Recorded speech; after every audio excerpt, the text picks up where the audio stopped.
जय माता लक्ष्मी। भक्तों, जो भी व्यक्ति कार्तिक महीने में माता लक्ष्मी के मंत्र का स्मरण करता है, उसके ऊपर माता लक्ष्मी का आशीर्वाद सदैव बना रहता है। भक्तों, कार्तिक मास एक ऐसा पवित्र महीना है जब स्वयं मां लक्ष्मी पृथ्वी पर विचरण करती हैं और वो अपने भक्तों के घरों में सुख, शांति और समृद्धि के साथ निवास करती हैं। कहते हैं कि इस महीने में किया गया माता लक्ष्मी का मंत्र जाप 100 गुना अधिक फलदायी होता है। ये जाप न सिर्फ धन की वृद्धि करता है, बल्कि घर में शांति, प्रेम और सकारात्मक ऊर्जा भी भर देता है। तो आइए भक्तों, भक्ति भाव से अपने मन को एकाग्र करें, दीप जलाएं, मां लक्ष्मी का ध्यान करें और आरंभ करें कार्तिक मास का यह पावन लक्ष्मी मंत्र का जाप। लेकिन भक्तों, अगर आप सभी माता लक्ष्मी का आशीर्वाद आज ही प्राप्त करना चाहते हैं, तो माता लक्ष्मी जी के चरणों में अपने नाम की हाजिरी तुनरत लगावें। और जो भक्त चैनल पर नए हैं, वो हमारे चैनल सनातन ज्ञान को सब्सक्राइब करना ना भूलें। तो एक बार प्रेम से बोलिए, जय मां लक्ष्मी। ओम श्रीं ह्रीं क्लीं श्री महालक्ष्म्यै नमः। ओम ह्रीं श्रीं क्लीं श्री महालक्ष्म्यै नमः। ओम श्रीं ह्रीं क्लीं श्री महालक्ष्म्यै नमः। ओम ह्रीं श्रीं क्लीं श्री महालक्ष्म्यै नमः। ओम श्रीं ह्रीं क्लीं श्री महालक्ष्म्यै नमः। ओम ह्रीं श्रीं क्लीं श्री महालक्ष्म्यै नमः। ओम श्रीं ह्रीं क्लीं श्री महालक्ष्म्यै नमः। ओम ह्रीं श्रीं क्लीं श्री महालक्ष्म्यै नमः। ओम श्रीं ह्रीं क्लीं श्री महालक्ष्म्यै नमः। ओम ह्रीं श्रीं क्लीं श्री महालक्ष्म्यै नमः। ओम श्रीं ह्रीं क्लीं श्री महालक्ष्म्यै नमः। ओम ह्रीं श्रीं क्लीं श्री महालक्ष्म्यै नमः।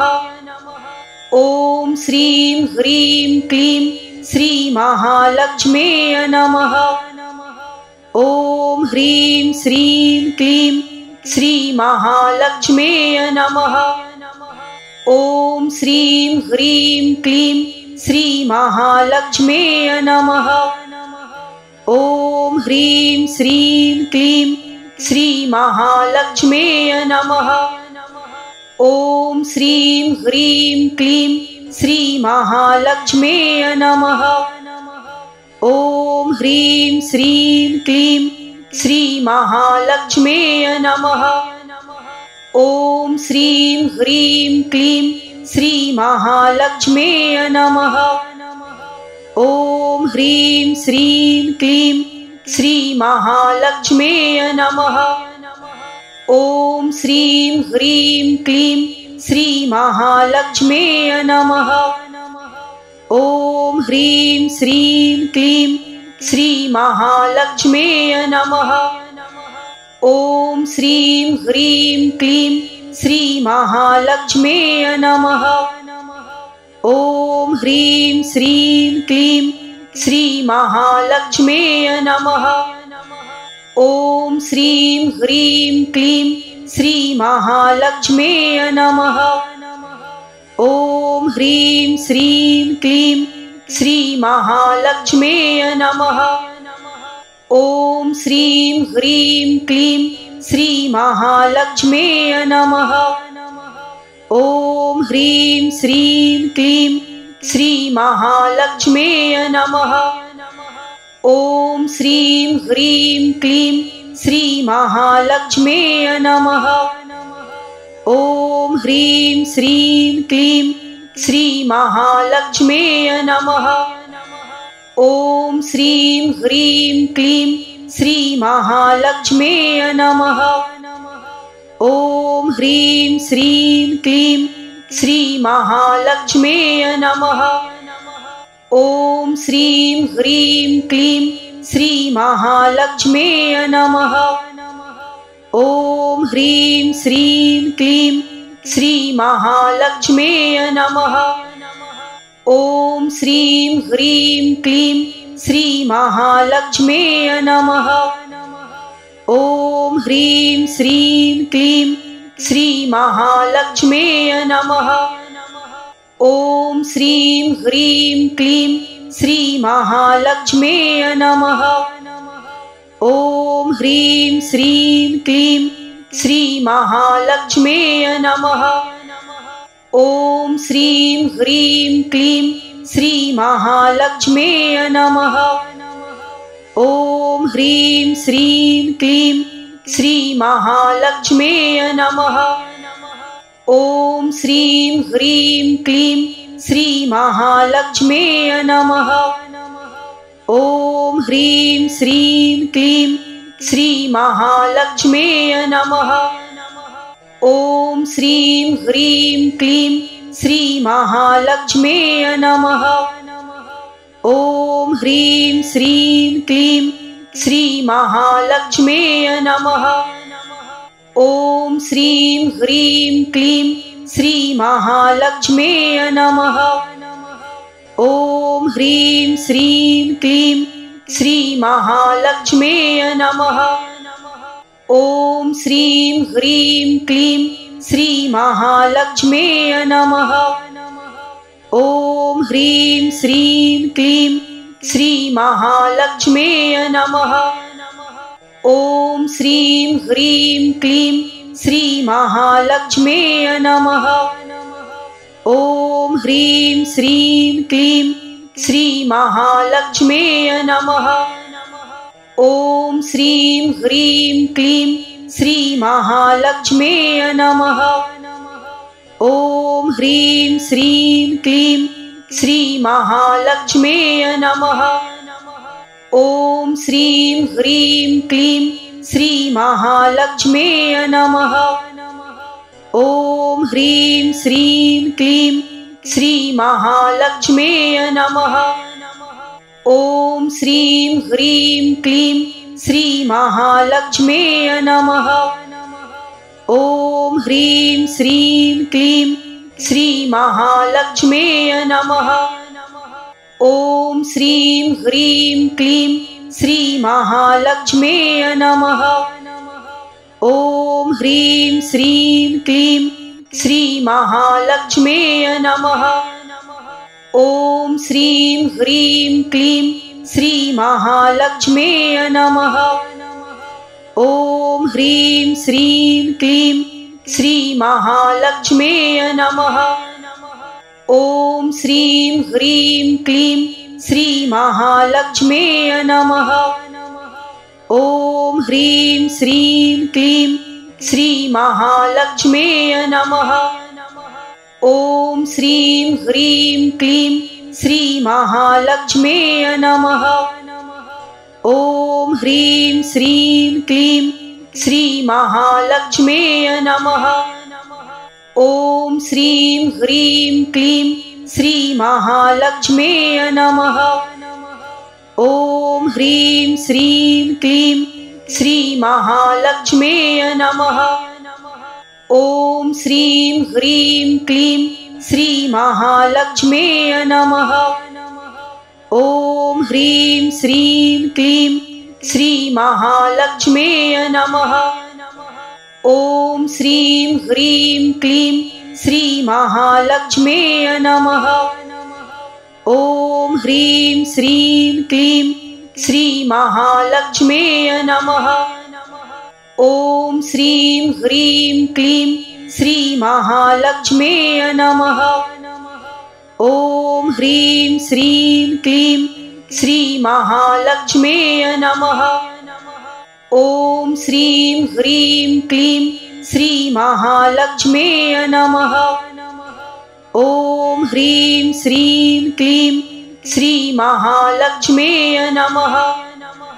ॐ श्रीं ह्रीं क्लीं श्रीमहालक्ष्म्यै नमः। ॐ ह्रीं श्रीं क्लीं श्रीमहालक्ष्म्यै नमः। ॐ श्रीं ह्रीं क्लीं श्रीमहालक्ष्म्यै नमः। ॐ ह्रीं श्रीं क्लीं श्रीमहालक्ष्म्यै नमः। ॐ श्रीं ह्रीं क्लीं श्रीमहालक्ष्म्यै नमः। ॐ ह्रीं श्रीं क्लीं श्रीमहालक्ष्म्यै नमः। ॐ श्रीं ह्रीं क्लीं श्रीमहालक्ष्म्यै नमः। ॐ ह्रीं श्रीं क्लीं श्रीमहालक्ष्म्यै नमः। ॐ श्रीं ह्रीं क्लीं श्रीमहालक्ष्म्यै नमः। ॐ ह्रीं श्रीं क्लीं श्रीमहालक्ष्म्यै नमः। ॐ श्रीं ह्रीं क्लीं श्रीमहालक्ष्म्यै नमः। ॐ ह्रीं श्रीं क्लीं श्रीमहालक्ष्म्यै नमः। ॐ श्रीं ह्रीं क्लीं श्रीमहालक्ष्म्यै नमः। ॐ ह्रीं श्रीं क्लीं श्रीमहालक्ष्म्यै नमः। ॐ श्रीं ह्रीं क्लीं श्रीमहालक्ष्म्यै नमः। ॐ ह्रीं श्रीं क्लीं श्रीमहालक्ष्म्यै नमः। ॐ श्रीं ह्रीं क्लीं श्रीमहालक्ष्म्यै नमः। ॐ ह्रीं श्रीं क्लीं श्रीमहालक्ष्म्यै नमः। ॐ श्रीं ह्रीं क्लीं श्रीमहालक्ष्म्यै नमः। ॐ ह्रीं श्रीं क्लीं श्रीमहालक्ष्म्यै नमः। ॐ श्रीं ह्रीं क्लीं श्रीमहालक्ष्म्यै नमः। ॐ ह्रीं श्रीं क्लीं श्रीमहालक्ष्म्यै नमः। ॐ श्रीं ह्रीं क्लीं श्रीमहालक्ष्म्यै नमः। ॐ ह्रीं श्रीं क्लीं श्रीमहालक्ष्म्यै नमः। ॐ श्रीं ह्रीं क्लीं श्रीमहालक्ष्म्यै नमः। ॐ ह्रीं श्रीं क्लीं श्रीमहालक्ष्म्यै नमः। ॐ श्रीं ह्रीं क्लीं श्रीमहालक्ष्म्यै नमः। ॐ ह्रीं श्रीं क्लीं श्रीमहालक्ष्म्यै नमः। ॐ श्रीं ह्रीं क्लीं श्रीमहालक्ष्म्यै नमः। ॐ ह्रीं श्रीं क्लीं श्रीमहालक्ष्म्यै नमः। ॐ श्रीं ह्रीं क्लीं श्रीमहालक्ष्म्यै नमः। ॐ ह्रीं श्रीं क्लीं श्रीमहालक्ष्म्यै नमः। ॐ श्रीं ह्रीं क्लीं श्रीमहालक्ष्म्यै नमः। ॐ ह्रीं श्रीं क्लीं श्रीमहालक्ष्म्यै नमः। ॐ श्रीं ह्रीं क्लीं श्रीमहालक्ष्म्यै नमः। ॐ ह्रीं श्रीं क्लीं श्रीमहालक्ष्म्यै नमः। ॐ श्रीं ह्रीं क्लीं श्रीमहालक्ष्म्यै नमः। ॐ ह्रीं श्रीं क्लीं श्रीमहालक्ष्म्यै नमः। ॐ श्रीं ह्रीं क्लीं श्रीमहालक्ष्म्यै नमः। ॐ ह्रीं श्रीं क्लीं श्रीमहालक्ष्म्यै नमः। ॐ श्रीं ह्रीं क्लीं श्रीमहालक्ष्म्यै नमः। ॐ ह्रीं श्रीं क्लीं श्रीमहालक्ष्म्यै नमः। ॐ श्रीं ह्रीं क्लीं श्रीमहालक्ष्म्यै नमः।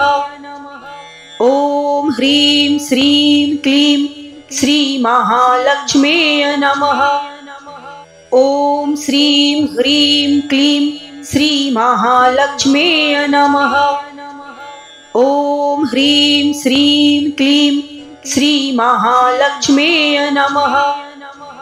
ॐ श्रीं ह्रीं क्लीं श्रीमहालक्ष्म्यै नमः। ॐ ह्रीं श्रीं क्लीं श्रीमहालक्ष्म्यै नमः। ॐ श्रीं ह्रीं क्लीं श्रीमहालक्ष्म्यै नमः। ॐ ह्रीं श्रीं क्लीं श्रीमहालक्ष्म्यै नमः। ॐ श्रीं ह्रीं क्लीं श्रीमहालक्ष्म्यै नमः। ॐ ह्रीं श्रीं क्लीं श्रीमहालक्ष्म्यै नमः। ॐ श्रीं ह्रीं क्लीं श्रीमहालक्ष्म्यै नमः। ॐ ह्रीं श्रीं क्लीं श्रीमहालक्ष्म्यै नमः। ॐ श्रीं ह्रीं क्लीं श्रीमहालक्ष्म्यै नमः। ॐ ह्रीं श्रीं क्लीं श्रीमहालक्ष्म्यै नमः। ॐ श्रीं ह्रीं क्लीं श्रीमहालक्ष्म्यै नमः। ॐ ह्रीं श्रीं क्लीं श्रीमहालक्ष्म्यै नमः। ॐ श्रीं ह्रीं क्लीं श्रीमहालक्ष्म्यै नमः। ॐ ह्रीं श्रीं क्लीं श्रीमहालक्ष्म्यै नमः। ॐ श्रीं ह्रीं क्लीं श्रीमहालक्ष्म्यै नमः। ॐ ह्रीं श्रीं क्लीं श्रीमहालक्ष्म्यै नमः। ॐ श्रीं ह्रीं क्लीं श्रीमहालक्ष्म्यै नमः। ॐ ह्रीं श्रीं क्लीं श्रीमहालक्ष्म्यै नमः।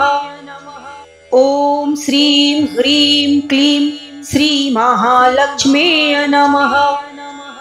ॐ ह्रीं श्रीं क्लीं श्रीमहालक्ष्म्यै नमः। ॐ श्रीं ह्रीं क्लीं श्रीमहालक्ष्म्यै नमः। ॐ ह्रीं श्रीं क्लीं श्रीमहालक्ष्म्यै नमः। ॐ श्रीं ह्रीं क्लीं श्रीमहालक्ष्म्यै नमः। ॐ ह्रीं श्रीं क्लीं श्रीमहालक्ष्म्यै नमः। ॐ श्रीं ह्रीं क्लीं श्रीमहालक्ष्म्यै नमः। ॐ ह्रीं श्रीं क्लीं श्रीमहालक्ष्म्यै नमः। ॐ श्रीं ह्रीं क्लीं श्रीमहालक्ष्म्यै नमः। ॐ ह्रीं श्रीं क्लीं श्रीमहालक्ष्म्यै नमः। ॐ श्रीं ह्रीं क्लीं श्रीमहालक्ष्म्यै नमः। ॐ ह्रीं श्रीं क्लीं श्रीमहालक्ष्म्यै नमः। ॐ श्रीं ह्रीं क्लीं श्रीमहालक्ष्म्यै नमः। ॐ ह्रीं श्रीं क्लीं श्रीमहालक्ष्म्यै नमः। ॐ श्रीं ह्रीं क्लीं श्रीमहालक्ष्म्यै नमः। ॐ ह्रीं श्रीं क्लीं श्रीमहालक्ष्म्यै नमः। ॐ श्रीं ह्रीं क्लीं श्रीमहालक्ष्म्यै नमः। ॐ ह्रीं श्रीं क्लीं श्रीमहालक्ष्म्यै नमः। ॐ श्रीं ह्रीं क्लीं श्रीमहालक्ष्म्यै नमः। ॐ ह्रीं श्रीं क्लीं श्रीमहालक्ष्म्यै नमः। ॐ श्रीं ह्रीं क्लीं श्रीमहालक्ष्म्यै नमः। ॐ ह्रीं श्रीं क्लीं श्रीमहालक्ष्म्यै नमः। ॐ श्रीं ह्रीं क्लीं श्रीमहालक्ष्म्यै नमः। ॐ ह्रीं श्रीं क्लीं श्रीमहालक्ष्म्यै नमः। ॐ श्रीं ह्रीं क्लीं श्रीमहालक्ष्म्यै नमः। ॐ ह्रीं श्रीं क्लीं श्रीमहालक्ष्म्यै नमः। ॐ श्रीं ह्रीं क्लीं श्रीमहालक्ष्म्यै नमः। ॐ ह्रीं श्रीं क्लीं श्रीमहालक्ष्म्यै नमः। ॐ श्रीं ह्रीं क्लीं श्रीमहालक्ष्म्यै नमः। ॐ ह्रीं श्रीं क्लीं श्रीमहालक्ष्म्यै नमः। ॐ श्रीं ह्रीं क्लीं श्रीमहालक्ष्म्यै नमः।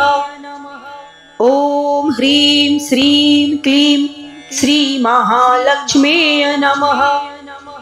ॐ श्रीं ह्रीं क्लीं श्रीमहालक्ष्म्यै नमः। ॐ ह्रीं श्रीं क्लीं श्रीमहालक्ष्म्यै नमः। ॐ श्रीं ह्रीं क्लीं श्रीमहालक्ष्म्यै नमः। ॐ ह्रीं श्रीं क्लीं श्रीमहालक्ष्म्यै नमः। ॐ श्रीं ह्रीं क्लीं श्रीमहालक्ष्म्यै नमः। ॐ ह्रीं श्रीं क्लीं श्रीमहालक्ष्म्यै नमः। ॐ श्रीं ह्रीं क्लीं श्रीमहालक्ष्म्यै नमः। ॐ ह्रीं श्रीं क्लीं श्रीमहालक्ष्म्यै नमः। ॐ श्रीं ह्रीं क्लीं श्रीमहालक्ष्म्यै नमः। ॐ ह्रीं श्रीं क्लीं श्रीमहालक्ष्म्यै नमः। ॐ श्रीं ह्रीं क्लीं श्रीमहालक्ष्म्यै नमः। ॐ ह्रीं श्रीं क्लीं श्रीमहालक्ष्म्यै नमः। ॐ श्रीं ह्रीं क्लीं श्रीमहालक्ष्म्यै नमः। ॐ ह्रीं श्रीं क्लीं श्रीमहालक्ष्म्यै नमः। ॐ श्रीं ह्रीं क्लीं श्रीमहालक्ष्म्यै नमः। ॐ ह्रीं श्रीं क्लीं श्रीमहालक्ष्म्यै नमः। ॐ श्रीं ह्रीं क्लीं श्रीमहालक्ष्म्यै नमः। ॐ ह्रीं श्रीं क्लीं श्रीमहालक्ष्म्यै नमः। ॐ श्रीं ह्रीं क्लीं श्रीमहालक्ष्म्यै नमः। ॐ ह्रीं श्रीं क्लीं श्रीमहालक्ष्म्यै नमः। ॐ श्रीं ह्रीं क्लीं श्रीमहालक्ष्म्यै नमः। ॐ ह्रीं श्रीं क्लीं श्रीमहालक्ष्म्यै नमः। ॐ श्रीं ह्रीं क्लीं श्रीमहालक्ष्म्यै नमः। ॐ ह्रीं श्रीं क्लीं श्रीमहालक्ष्म्यै नमः। ॐ श्रीं ह्रीं क्लीं श्रीमहालक्ष्म्यै नमः। ॐ ह्रीं श्रीं क्लीं श्रीमहालक्ष्म्यै नमः। ॐ श्रीं ह्रीं क्लीं श्रीमहालक्ष्म्यै नमः। ॐ ह्रीं श्रीं क्लीं श्रीमहालक्ष्म्यै नमः।